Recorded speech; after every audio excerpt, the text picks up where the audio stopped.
And we are live. Woo! We are live. We are live. What's up? What's going on? This is another BME production. And for those of you all who don't know what BME stands for, BME stands for Black Male Empowerment.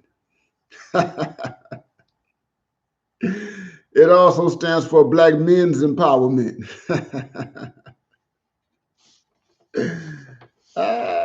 And BME is connected to BMI, Black Male Independence, and BMA, Black Male Agency. Woo! What's going on, brothers? What's going on? I'm going to give you some time. On the community tab, I sent out an alert that I will be going live this evening at 7 p.m. What's going on, brother? What's going on? That I will be going live 7 p.m. Eastern Time, 4 p.m. Pacific Time, and that we will be talking about respect. And we're going to be talking about respect, brothers. Yes, indeed. Yes, indeed.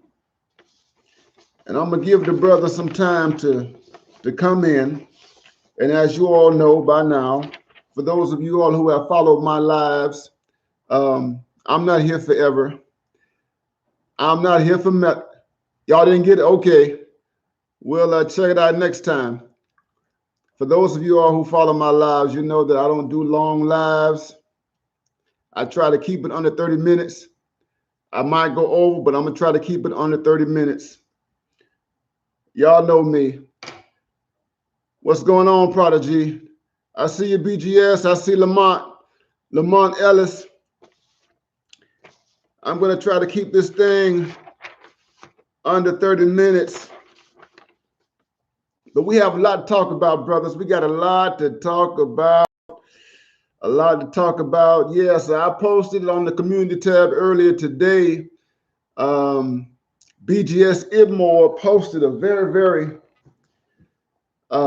important video produced by the Institute for Black Masculine Studies under the direction of Dr. T.S. Johnson at Fresno State University. And Dr. Johnson is doing a wonderful job at building this enterprise, pushing the study of Black men, pushing a Black male agenda. And I want to touch upon this video that was released earlier this morning. What's going on, brothers? What's going on? We got to talk about it. We got to talk about it. We got to talk about respect, the foundation of respect for anything that we do as Black men, the very, very foundation, brother, of respect. And I'm going to tell you this, brother. So I was going to talk about something different. I had to change. I was going to talk about something different tonight, brothers. I was. So, you know, last week I talked about Black men and success, and I talked about setbacks, delays, and failures, what no one says about success, what people don't talk about when it comes down to this thing called success. I was going to build on it. I want to talk a little further about it, but I'm going to have to save that for other lives, okay?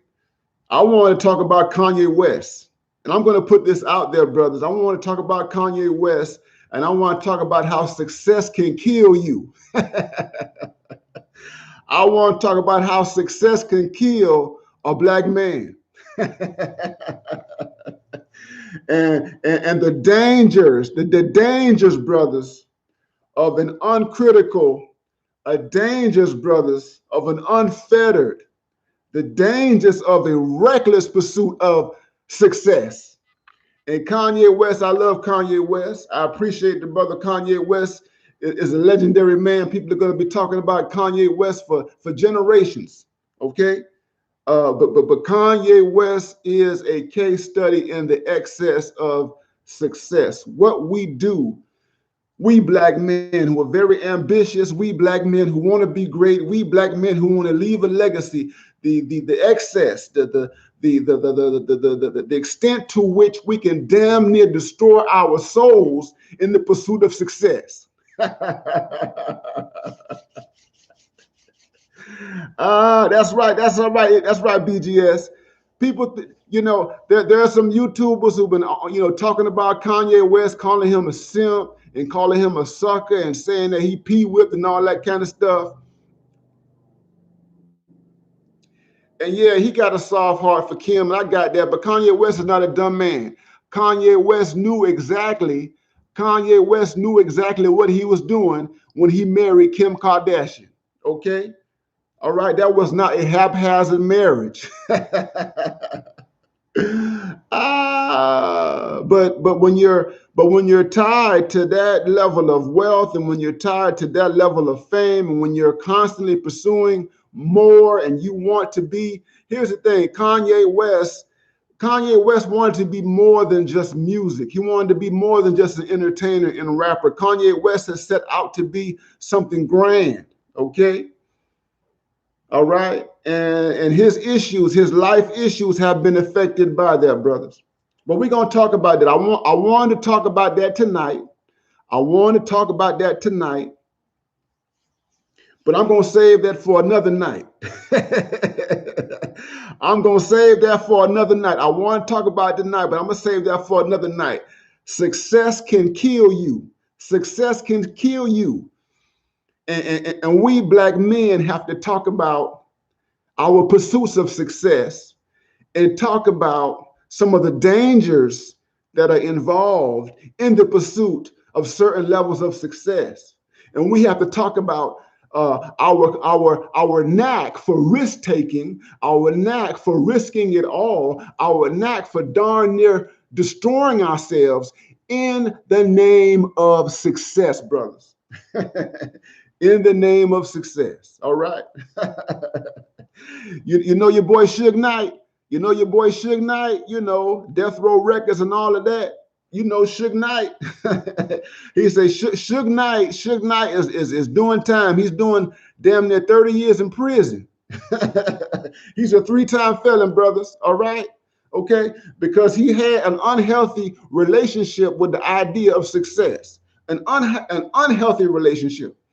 And we got to talk about it, brothers. We have to talk about it. So I was going to talk about that tonight. That's right, brothers. I see you, Drew Main, Sir Anthony.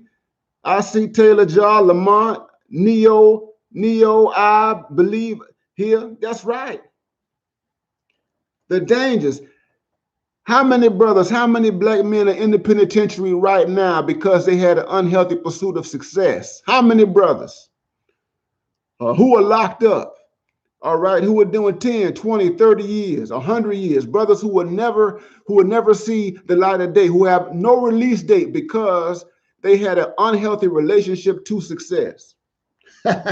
Success at all costs. Success by any means necessary. Success by any means necessary. All right, taking penitentiary chances just to be successful. All right, Demetrius Fenroy, the brother who was the co-leader of the Black Mafia family, doing 30 years right now. He's doing 30 years right now. This brother is in his early 40s. This brother is in his 40s. He's not getting out of prison until he reaches his 60s. Okay, but you taking all kind of risks and chances just to be successful. We got to talk about that, brothers. That's right. Heart attacks and strokes and hypertension and all of that. That's right. But brothers, here's the thing, dudes. Here's the thing, brother.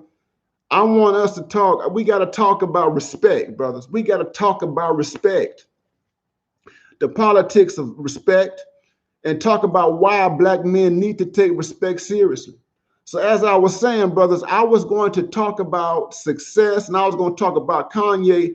But you know what? I got up at 4 o'clock this morning, man. I got up 4 o'clock this morning and I flipped my tablet. I flipped my tablet at 4 o'clock this morning. And guess what I saw?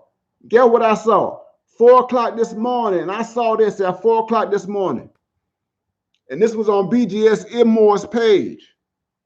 Okay? And this was about Dr. Tierson Johnson talking about the black male agenda and talking about the politics of black men and all of our issues. All right?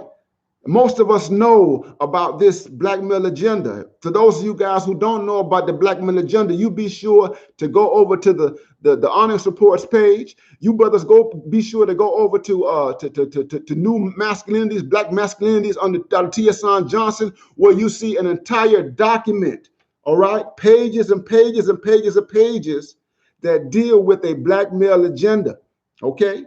Which deal with paternity. Okay, paternity issues in terms of family court, in terms of child support, issues pertaining to no-fault divorce. Okay, dealing with issues dealing with a mass incarceration, a black male agenda, dealing with the education of black boys being targeted for STEM education, science, technology, engineering, and math. All right, at the earliest stages of their development. A black male agenda dealing with the political parties, a black male agenda dealing with black men who were coming out of prison, okay, reentry programs, a black male agenda dealing with the problem of homelessness among black men, a black male agenda dealing with the employment situation of black American men. That we need, brothers, we need the federal government to commit resources to the full employment of black men. The full employment of black men. Affirmative action has not done what it was supposed to do in terms of fully employing black male resources. Black men live in a caste-like condition, the vast majority of black men. So Dr. Johnson, and it's important to know, brothers, that the black male agenda that Dr. Johnson crafted was one that was informed primarily by black men. All the ideas, this long document, all the ideas, brothers, that you have on that document pertaining to black male empowerment, BME, black male empowerment, came directly from black men. And I was listening to this 20-minute production by Dr. Tierson Johnson. And I was taken by something in addition to the black male agenda that was said by Dr. Johnson. And Dr. Johnson was talking about the need for black men to be unapologetic.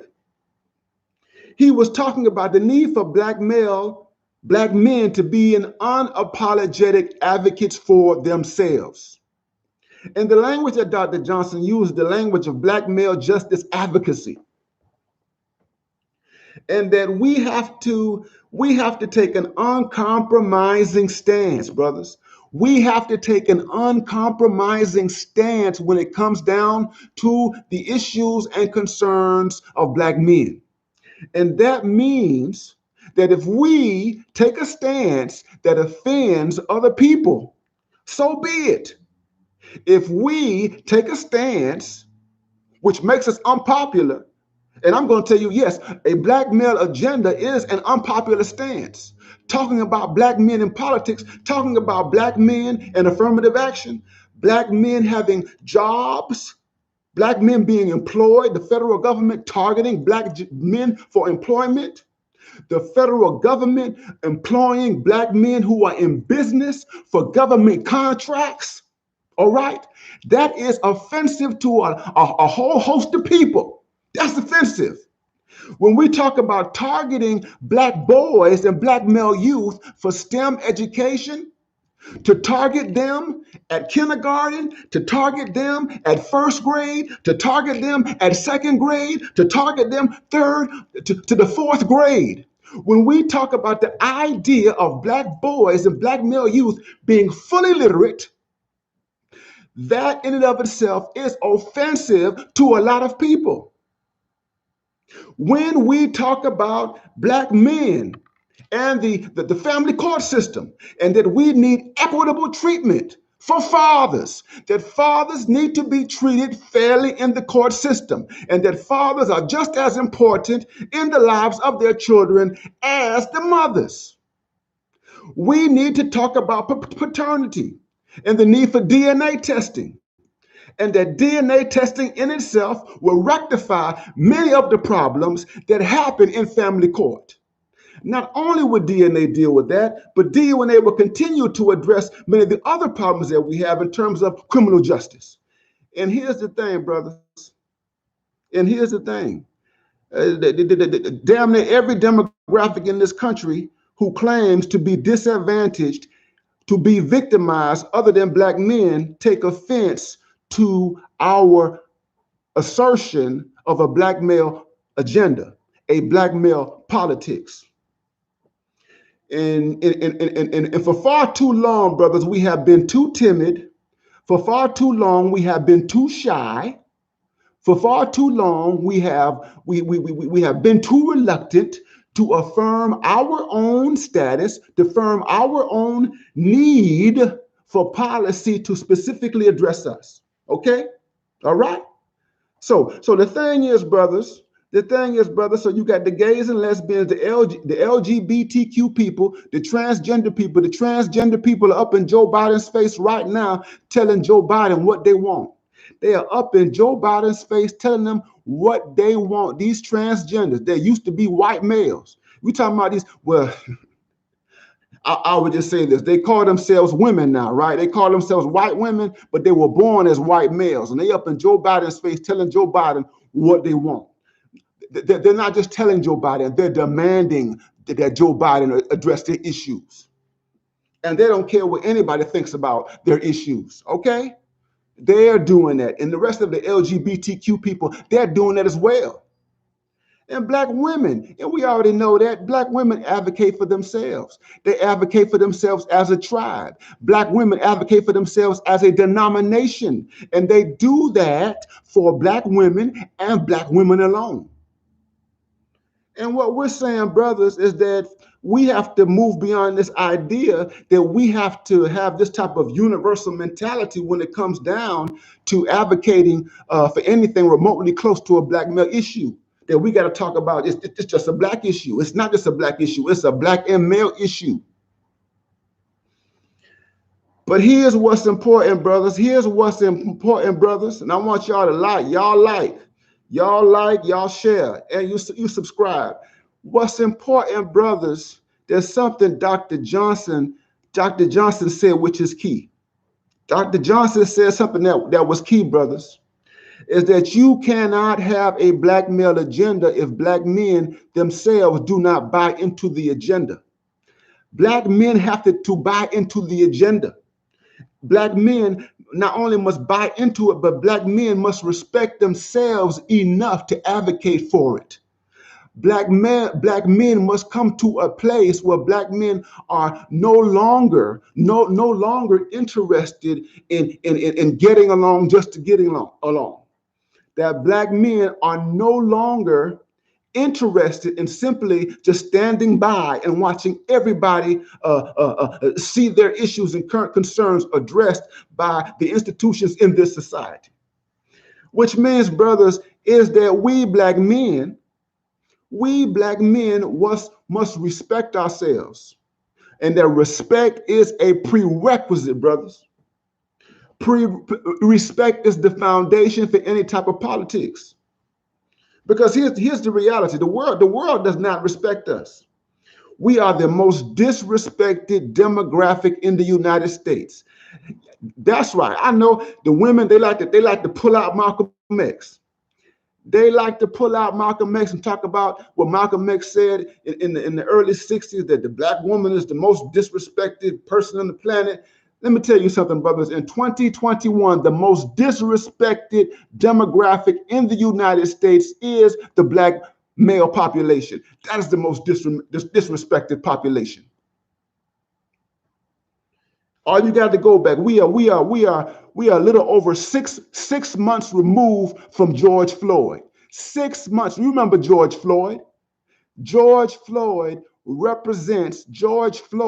the epitome of the disrespect of black men. He was the epitome of the disrespect of black male life. And no one in this country, no demographic, including black women, are subjected to the same type of treatment as black men. George Floyd. White women are not treated the way black men are treated. Gays and lesbians are not treated the way black men are treated. Latinos are not treated the same way that black men are treated. There is not a single demographic in the United States that is subject to chronic disposability like black men. We are disrespected. Our lives are accorded no respect. And we have to respect ourselves if the world is going to have any value on our lives, brothers. If the world is going to place any type of currency on us beyond our deaths, we have to do it. And Dr. Johnson, this is how Dr. Johnson closed his production, by talking about black males, black men, and the politics of respect. You have to get to the place. We have to get to the place. And we are far past the time right now. We have to get to the place, brothers, where we have no tolerance. We have a zero tolerance. We have a zero tolerance policy for disrespect. And Dr. Johnson invoked Dennis Sperling when he talked about this zero tolerance, a zero tolerance policy. And there are many of you brothers, who know what I'm talking about. There are many of you brothers who are operating right now where you do not deal with people. You do not deal with demographics. You do not deal with groups or tribes or whatever you want to call them that have no fundamental respect for your life as a black man. And right now, and think about this, brothers, this is the end of Black History Month. This is February 23rd, 2021. Black History Month is going to be gone, brothers. Black History Month is going to be gone in a few days, but you know, we always thinking about Black history, 365 days of the year. But think about this, brothers. You need to think about your relationship with Black society, with Black people. See, this is the foundation. In order to push a black male agenda, in order to get redress for our issues at the political level, it has to start with us. It has to start with us psychologically. It has to start with our daily lives. Because a black political agenda is not going to have any value. A black political is not going to have any value if we don't value ourselves. If we don't value people according value to our lives. And what Dr. Johnson was getting at, and this is just basic, brothers, is that you need to start cutting people loose. We need to start cutting people loose, brothers. You need to start cutting out associations of people who don't respect you. You see, here's the thing, and here's the thing that came out in the video. We have been socialized. Brothers, we have been socialized. We have been conditioned. Our mamas, our aunties, our sisters, the women in our lives, our uncles, our grandfathers, our fathers, all of these people socialized us to accept disrespect. We have been socialized to accept foul treatment. We have been socialized to endure profane language and abuse directed at us. Okay? So you think about black boys who live with black mothers, black boys who are subject to corporal punishment. You remember your mama beat you with the hanger. Your mama beat you with the clothesline. Your mama beat you with the belt. Your mama threw shoes at you. Your mama punched you. Your mama slapped you. Your mama she threw all sorts of inanimate objects at you to discipline you. Your mama didn't treat you like a human being. Your mama treated you like an animal. And you were told that that was normal. Extension cords. All right? That is not how you treat a human being. And so we grow up with that type of abuse and that type of disrespect, and we think it's normal. So it's no, brothers, it's no wonder that we get into, us black men, we have gotten into relationships with women that call us all sorts of names, women that say we're trash, women that say that we ain't ish, women who pick at us, women who take our vulnerabilities and weaponize our vulnerabilities against us. Okay? We have been socialized to take it like a man, to take abuse and pain like a man. In other words, we have been socialized to be disrespected. And the thing is, brothers, is that we have to unlearn all of this. We have to unlearn the disrespect. We have to unlearn the abuse. We have to unlearn the stuff that we were socialized into believing is normal, because it's not normal. Okay? Which means that we have to break ties. We have to break ties, brothers, with certain aspects of black culture.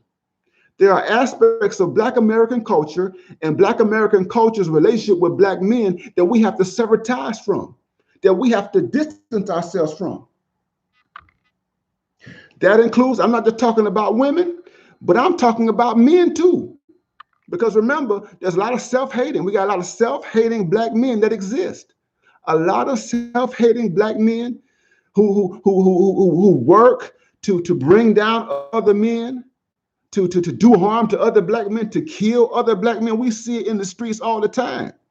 We see it in the streets all the time, brothers. We see it in the streets all the time. Brothers beefing, brothers killing each other. All right. A lot of that is tied to this self-hatred. A lot of that is tied to this lack of disrespect for the black male image and for black male existence. And we brothers have to separate ourselves from that phenomenon.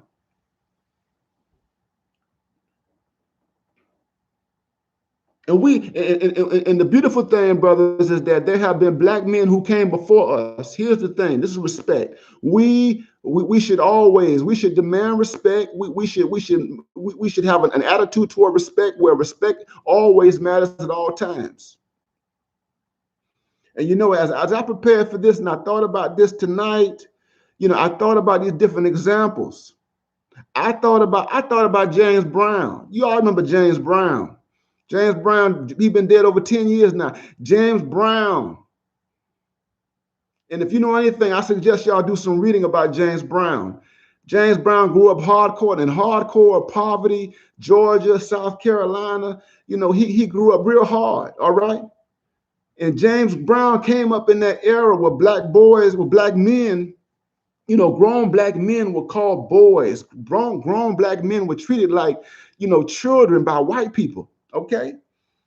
But James Brown, he saw something wrong with that. All right. And so, for most of his adult life, especially when he became a professional, James Brown always insisted on respect. If you ever seen the movie, y'all need to watch this movie here. Get On Up. Y'all see this? Remember Chadwick Boseman? Chadwick Boseman played James Brown in Get On Up. Y'all watch this movie here. James Brown demanded that white people respect him in a time where that was kind of insane, ludicrous. And he was a flawed man. He was an imperfect man. He was a flawed man, but he demanded respect. And that was his mantra. You're going to call me Mr. Brown. You're going to call me Mr. Brown. You're not going to call me boy. You're not going to call me James. You're going to call me Mr. Brown. That's respect. And you have to have a zero tolerance for respect. And you got to be able, and you got to be prepared, brothers, to put things on the line for the sake of respect. And you got to be prepared to sacrifice things for the sake of respect, brothers. You don't have to, Brother Winston, you don't have to fight everybody. You don't have to fight. The thing is not fighting everybody. The thing is voting with your feet. It's voting with your feet, brothers. Some of you brothers are in relationships, or you have been in relationships with women who have been utterly disrespectful to you. And some of y'all, what you did was you argue with these women. And this is what a lot of brothers, you get into arguments with the women, you go back and forth with them because, she says you're weak. She calls you a simp. She says all this you go back and forth. Let me tell you something, brothers. If you find yourself in that type of situation in your intimate life, you don't argue with a woman. You don't go back and forth with her. You know what you do? You cut her off. You cut her off. Let me tell you something. I had 2 years ago, I was dealing with a woman. I was dealing with a woman 2 years ago. I liked that things went well. We know 3 or 4 months come down the line. Everything seemed smooth. And then she started being disrespectful. She somehow thought that, I was a child or whatever. And she got, verbally verbose and abusive. And guess what I did? You know what I did to this woman? Is a 35. I was in my 40s. I'm still in my 40s. 34-year-old woman. Disrespectful. You know what I did? I cut her off. I cut her off. I'm not a married man. I ain't got no kids. So I'm dealing with her just as an unmarried man. I just cut her off. I ain't calling no more. I stopped calling her. She called me. I ain't answered the phone. I just cut her ass off. Disrespect. Yeah, you cut them off. You need to cut these. You men, you brothers, you ain't married to these women, and the women have no respect for you. You cut her ass off. You need to cut her off. Don't say anything. Walk away. Don't say it. Walk away. Cut her off. You see, because you don't have time to be getting into long arguments. You don't have time to be going back and forth and whatever. You need to cut them off. All right. And I tell you, it's like the church. So you got black people in the church and stuff like that. And I'm a religious scholar. I don't deal with the church too much. I study religion. I study world religions. I write about religion. I do all that kind of stuff. I deal with the church occasionally. I keep the church at a distance. And do you know why I keep a church at a distance? Because there's a lot of toxic stuff that happens in the church that's directed towards black men. There's a lot of stuff in those black churches that come out there, that come from the pulpit. You got a lot of talk. These black preachers, they will come at you in them pulpits, talking all type of crazy stuff about black men. And they will do that to curry favor with the women. That stuff is toxic. That's a lack of respect for you. So why would you associate yourself or continue to associate yourself with that type of institution on a prolonged basis? So the churches are lucky if they see me once a year, just to keep in touch and see what they're doing. But you need to get away from that. Your mama, your aunties, your cousins, all right? You don't tolerate disrespect from them. You just don't.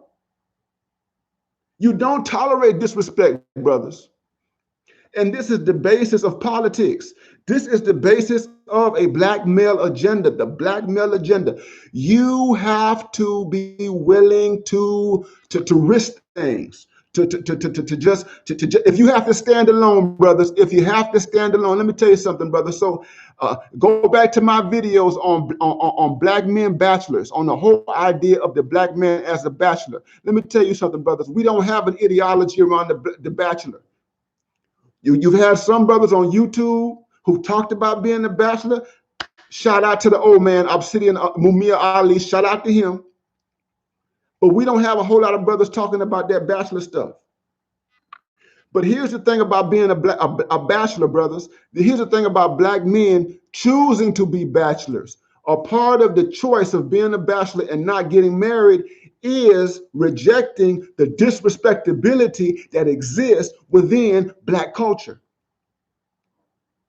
In other words, I'm not getting married because there's too much disrespect and toxicity in the culture. There's too much disrespect that's inculcated in black female culture in particular, all right, for me to subject myself to through a legal contract. I'm not signing up for it. I'm not signing up to be disrespected, brothers. And while I'm talking about it, Brother Kevin Samuels, brothers. The beautiful thing about Kevin Samuels, y'all been watching him, and I've talked about him before, is that Kevin Samuels on his platform has consistently addressed the problem of disrespect. The disrespect of black men, the disrespect of the black male image vis-a-vis black female culture.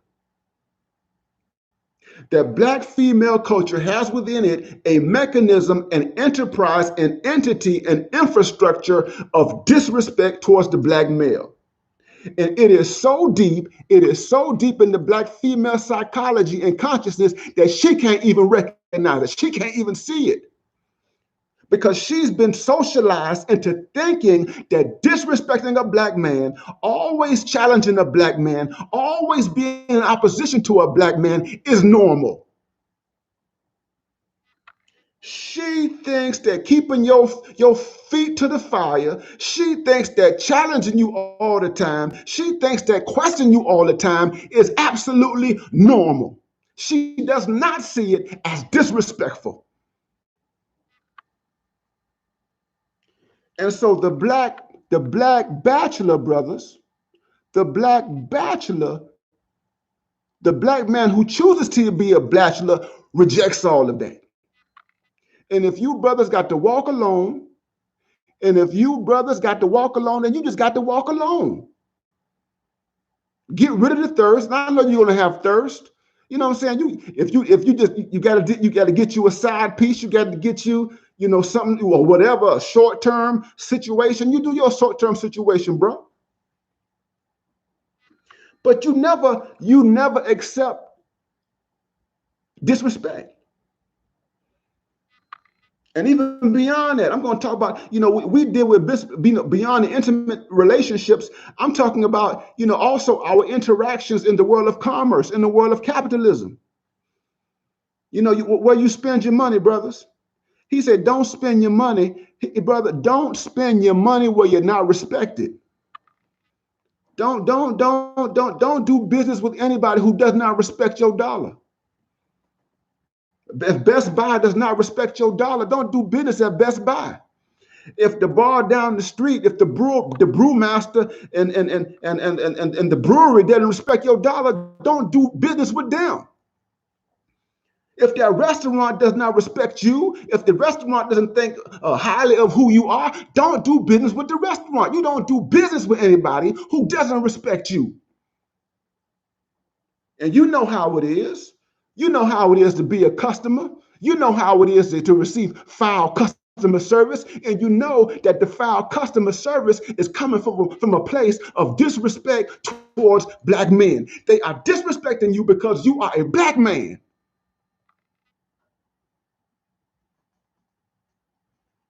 So respect is the foundation, brothers, of any type of politics.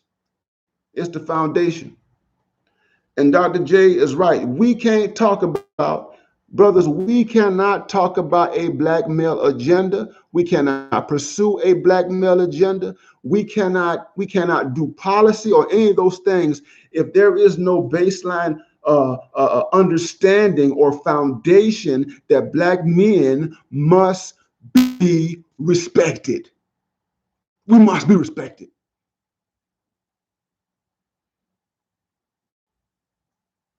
So from here on out, brothers, I need y'all need to start. I want y'all to draw lines in the sand. You need to cut people off, get people out your life. I don't care.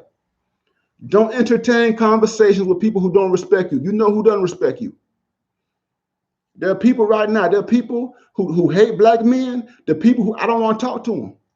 I don't want to talk to anybody who hates black men. I don't want to talk to anybody who believes that black men, belong in a prison, that black men belong 6 feet in the ground. I don't want to have no conversations. I don't want to have no arguments with anybody who believes that black men, deserve whatever black men experience in the world. No conversations.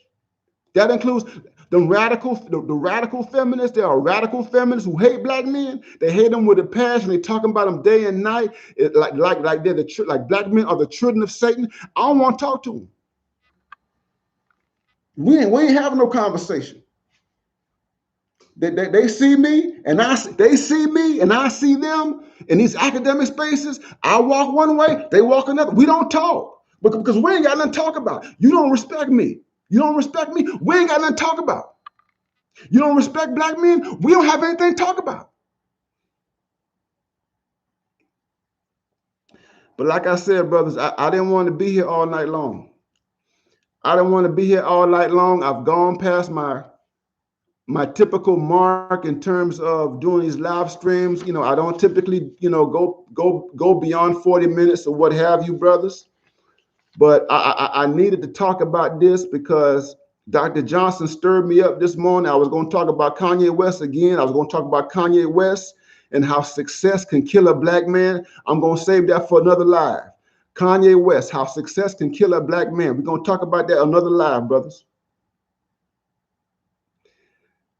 But I appreciate y'all for coming out, man. I appreciate y'all. And I see you. Thank you, BGS Ibmore, Christopher Clifford, Alonzo Hall. I see you, brothers.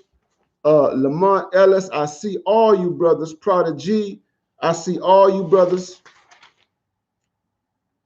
in the chat. I see everybody. Corey Green, I see you in the chat. Adam Williams, I see y'all in the chat. Knight Rider, I see you in the chat. I see you. I see you. I see you. I see you. M. Smith, I see you in the chat. Aldo A, I see you in the chat.